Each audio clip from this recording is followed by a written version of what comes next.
Hello, I'm Dr. Keri Ewart with Dr. Julie Mueller from Wilfrid Laurier University in Ontario, Canada. Today we share Taking AIME, an adaptive ethical architecture for integrating AI in teacher education, using a case study methodology to illustrate what implementation can look like in practice. Our focus is not tool adoption, it's the conditions for responsible, culturally sustaining, pedagogically grounded integration. So teacher candidates build AI literacy and fluency with professional judgment at the center. AI is already shaping classrooms, but systems are still catching up on the how and under what conditions. The urgency is that tool use is being mistaken for AI literacy, and a one-size-fits-all implementation method is failing because people begin from different entry points. At the same time, ethical risks such as privacy, bias, surveillance, authorship, and misinformation are no longer hypothetical. The challenge isn't whether AI is present, it's whether teacher education prepares educators to use it responsibly, critically, and coherently across courses and practica. That gap is exactly what AIME addresses. As you see here in CTV News, it identifies that Canadian teachers are struggling with AI integration due to a lack of teacher training, and this is what we are aiming to mitigate. Research consistently shows adoption is accelerating faster than coherent design in teacher education, and that educators need more than a how-to exposure. They need architecture that supports ethical reasoning, pedagogical fit, and culturally responsive decision-making. In our context, through our research, faculty consultations, professional learning cycles surface 3 implementation gaps. The first being differentiated entry points.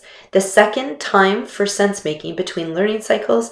And the third is a centralized hub to scaffold ethical decision-making and design across programs.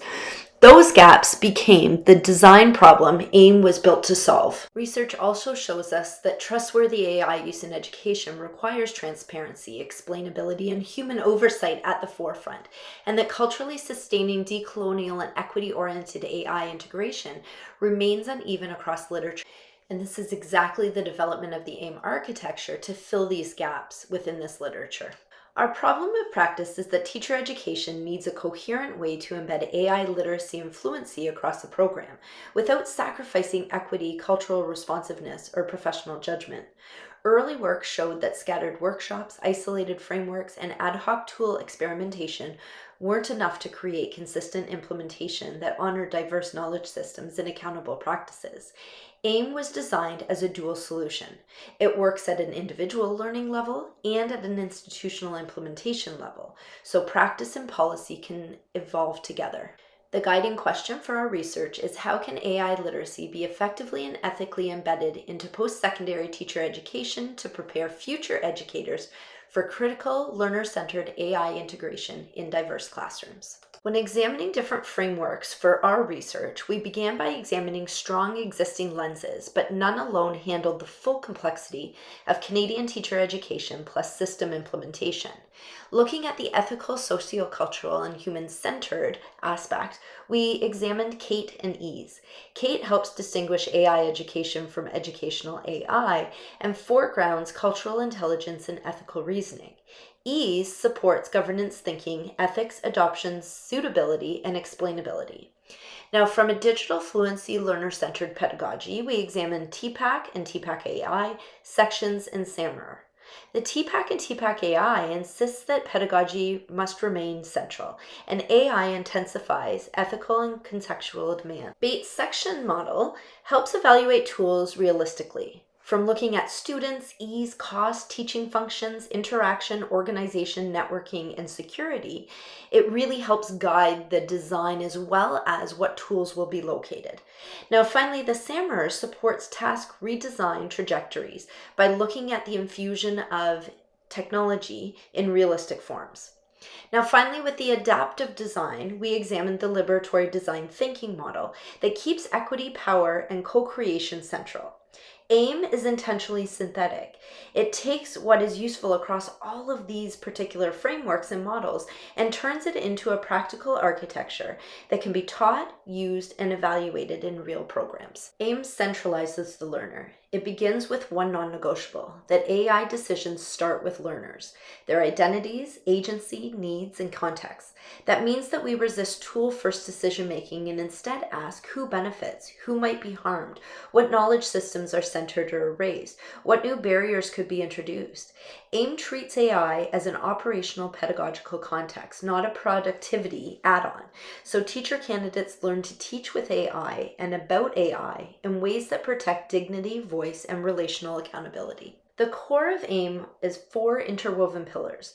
Think of them as design constraints and quality checks. They translate values into everyday planning decisions, and they counter solutionism by requiring cultural and ethical checks before selecting or deploying tools or designing these tools. The pillars also give programs a shared language for lesson design, practicum expectations, and evaluation, making quality visible in artifacts like lesson plans, assessment, and reflective logs. The first of the pillars is A, adaptive and differentiated learning. The A pillar situates AI within UDL, or Universal Design for Learning, and responsive assessment. The point isn't automated personalization. It's designing multiple pathways, multiple means of engagement, representation, and expression. In practice, this looks like using AI to generate options for scaffolds, tier supports, accessible formats, feedback stems, then applying teacher judgment to ensure fit, transparency, and consent.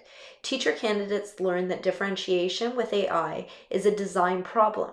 What support expands access without flattening identity and reducing rigor? The second pillar is the I, inclusive and culturally responsive and sustaining integration of AI. The I pillar is where AIME becomes explicitly equity anchored. It requires culturally sustaining pedagogy, anti-oppressive practices, and engagement with historically underserved communities. So AI practices honor multiple knowledge systems, including Indigenous knowledge systems. This is not an ethics add-on. It's embedded in the design, how prompts are framed, what data sets and materials are prioritized, what counts as evidence, and whose voices are centralized. It's also where relational accountability shows up as a routine expectation, not a special event, and we are consistently co-planning and co-iterating with marginalized and representative communities as a forefront directive of this pillar. The third pillar is the M, multiple and critical AI literacies. The M pillar develops teacher candidates' capacity to culturally evaluate AI systems, bias, privacy, surveillance, authorship, hallucinations, and data power, and to teach those literacies in K-12 and beyond. This pillar shifts the guiding question from, can I use this tool, to should I use it here, why, and what are the implications for learners? Candidates practice interrogating outputs, testing reliability, documenting limitations, and making ethical decisions visible to students in developmentally appropriate ways. This is where students build their literacy as well as their fluency with AI. The final pillar is the E, experiential, ethical, and evolving practices. The E pillar insists that AI learning must be hands-on and iterative, paired with an ethics-first stance. Candidates engage in cycles of design, test, critique, and revision, documenting tensions like automation versus care, efficiency versus equity, and assistance versus authorship.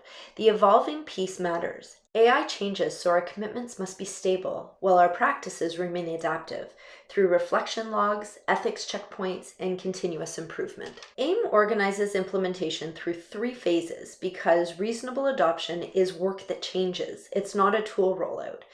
In the first phase, which is awareness and professional learning, individuals and institutions are building shared concepts and foundational understandings. In phase 2, apply and innovate, we're moving from knowing to doing through experimentation within real constraints. And finally, at phase 3, the evaluate, iterate, and reimagine, we're using evidence to refine practice, policy, governance, and future learning. These phases create differentiated pacing, so beginners aren't overwhelmed and advanced adopters aren't stalled, and they normalize iteration as evidence of responsible practice and as opposed to failure. AIME is seen as both a framework and model. It is designed to operate at two levels at once, and this is the heart of the architecture.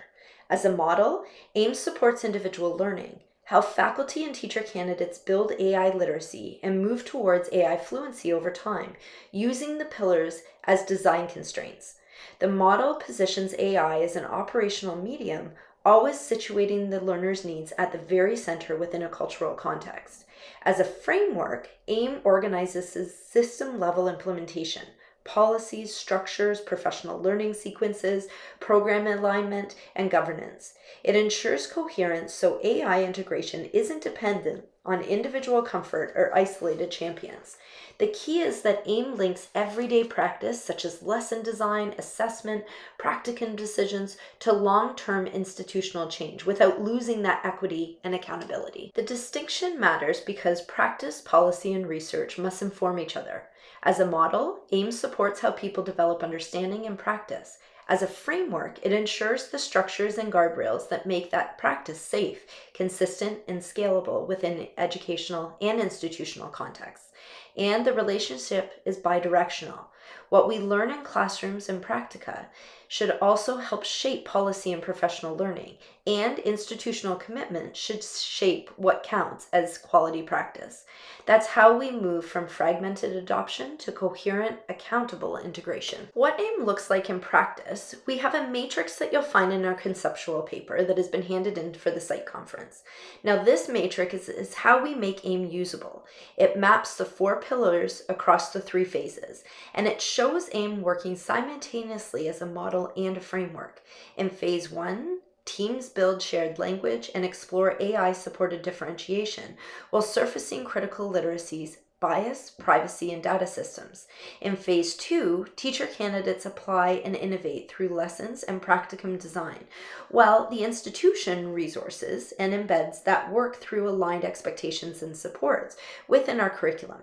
In phase 3, practice is evaluated and refined through evidence, portfolios, policy review, and knowledge mobilization. So AIME remains ethical, adaptive, and continuously improving. Now, let's talk about what AIME looks like in practice in more detail, and I will name 2 clear examples. Before doing so, you'll see a QR code on this slide. If you scan this, then you will be taken to the matrix of the case studies from the different pillars according to whether framework or model. Please check that out. Now, looking at this one framework institutional model example, a faculty or district creates an AIME-aligned pathway so educators aren't guessing what's safe or is permissible. That includes one vetted platform, one privacy review checklist, or one equity UDL accessibility requirement, and the clear red lines such as no student accounts, no identifiable student uploads, and transparent data retention rules. The outcome is reduced confusion and risk and consistent support across schools and courses.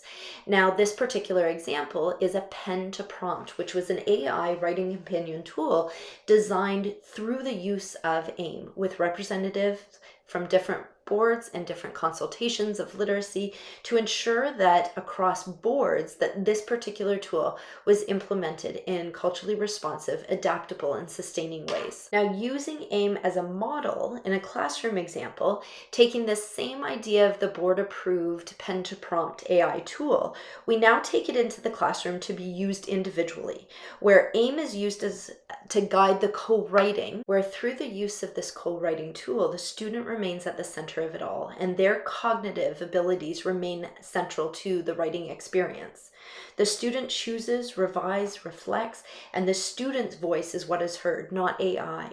AI is simply used as a companion to writing, where teacher's judgment still stays in the loop and student identity and agency remain central, all exposed through the AIME implementation. This also is seen when adapting skills from one AI tool to another, building that AI fluency and literacy. Our next steps are about deepening the evidence and strengthening the infrastructure. We continue formal evaluation, expand differentiated professional learning opportunities, and further develop different types of experiences to remain accessible and accountable, especially through Indigenous and equity-seeking community partnerships. Early evidence suggests that shift away from a tool-centric use towards an AI as an operational pedagogical context with more consistent UDL-aligned supports, culturally sustaining rationales, and explicit ethics checkpoints become routine, this is where we're continuing to work. Close, we invite dialogue. What would it take in your context for AI integration to be coherent, equity-anchored, and sustainable? Where do you need a model for practice and a framework for governance, or both? And how does AIME as a model or framework complement your own work that you're doing? We will be posting these questions for all of us to grapple with. Thank you for engaging in our presentation, and I invite you to take AIME in integrating AI in adaptive and ethical ways.